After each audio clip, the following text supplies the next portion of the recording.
മൊത്തത്തിൽ പ്ലാനിങ് ഒക്കെ തെറ്റിയൊരു ദിവസമായിരുന്നു കേട്ടോ ഇന്ന്. രാവിലെ അലാരം ഓഫാക്കിയിട്ട് വീണ്ടും കിടന്നു. പിന്നെ എഴുന്നേൽക്കുമ്പോഴേക്ക് 6:30 മണിയായിട്ടുണ്ടായിരുന്നു കേട്ടോ. അപ്പോൾ വേഗം മുറ്റമടിച്ച് കോലമൊക്കെ ഇട്ടിട്ട് ഇന്ന് കുളിക്കാനൊന്നും നിന്നിട്ടില്ല. നേരെ കഴിക്കാൻ ഉണ്ടാക്കാനായിട്ട് അടുക്കളയിലോട്ട് വന്നു കേട്ടോ. പിന്നെ ഇന്ന് തലേന്ന് തന്നെ ഈ നൂൽപുട്ടിനുള്ള അരിയൊക്കെ വെള്ളത്തിലിട്ടിട്ടുണ്ടായിരുന്നു കേട്ടോ. ഞങ്ങൾ അധികം ഇങ്ങനെ നൂൽപുട്ട് ഉണ്ടാക്കണത് മാവ് അരി അരച്ചിട്ടുള്ള നൂൽപുട്ടാണ് കേട്ടോ. അപ്പോൾ നമ്മൾ ഇടിയപ്പത്തിനായാലും സേവയായാലും ഞങ്ങൾ അരി അരച്ചിട്ട് തന്നെയാണ് ഉണ്ടാക്കാറ്. അപ്പോൾ മാവൊക്കെ അരച്ച് വിരകിയിട്ട് പിന്നെ ഇഡ്ഡലി പാത്രത്തിൽ വെള്ളം ചൂടാണ സമയം കൊണ്ട് വേഗം നൂൽപുട്ടൊക്കെ പീച്ചിട്ട് വേവിക്കാനായി വെച്ചിട്ടുണ്ട് കേട്ടോ. അപ്പോൾ ഇന്ന് നൂൽപുട്ടിന് ഉണ്ടാക്കുന്നത് ഇഷ്ടുകറിയാണ്.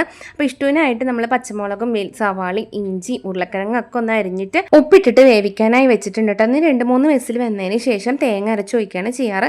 തേങ്ങാപ്പാൽ ഒഴിച്ചിട്ടും തേങ്ങ അരച്ചിട്ടും ഞങ്ങൾ ഉണ്ടാക്കാറുണ്ട് കേട്ടോ.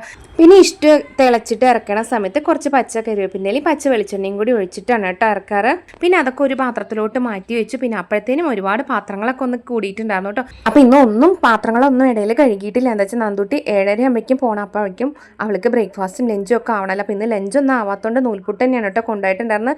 അതുകൊണ്ട് എനിക്ക് ഇടയിൽ ക്ലീനിങ് വർക്ക് ഒന്നും കഴിഞ്ഞിട്ടില്ല. എല്ലാ പണി പിന്നെ അവൾ പോയിട്ടുണ്ട്. അപ്പോൾ അവരൊക്കെ പോകുമ്പോഴത്തേനും കുറച്ചും കൂടി സമയമാവും.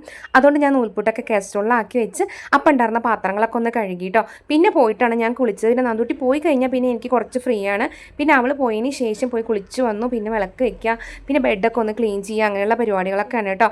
പിന്നെ ഇപ്പോൾ കുട്ടികളൊക്കെ പോയതിന് ശേഷമാണ് വാഷിംഗ് മെഷീനിൽ അലക്കാനിടലും ഇതെല്ലാം കഴിഞ്ഞിട്ടാണ് കേട്ടോ ഇനി എൻ്റെ ബ്രേക്ക്ഫാസ്റ്റും കാപ്പി കുടിക്കലും കൂടി ഇന്ന് അപ്പോഴാണ് നടന്നിട്ടുണ്ടായിരുന്നത്. അപ്പോൾ കാപ്പിയൊക്കെ ആയിട്ടുണ്ട്. പിന്നെ ഞങ്ങൾ പോയി ഒന്ന് കഴിക്കട്ടെ. അപ്പോൾ വീഡിയോസ് ഇഷ്ടപ്പെടുകയാണെങ്കിൽ ഒന്ന് സബ്സ്ക്രൈബ് ചെയ്ത് സപ്പോർട്ട് ചെയ്യണേ. അതുപോലെ തന്നെ നമ്മുടെ വീഡിയോസ് സബ്സ്ക്രൈബ് ചെയ്യാതെ കേട്ടോ ഒരുപാട് പേര് കാണണം. അപ്പോൾ എല്ലാവരും വീഡിയോസ് കാണുന്നവരൊന്ന് സബ്സ്ക്രൈബ് ചെയ്ത് കണ്ട് സപ്പോർട്ട് ചെയ്യുന്നു വിശ്വസിക്കുന്നു കേട്ടോ.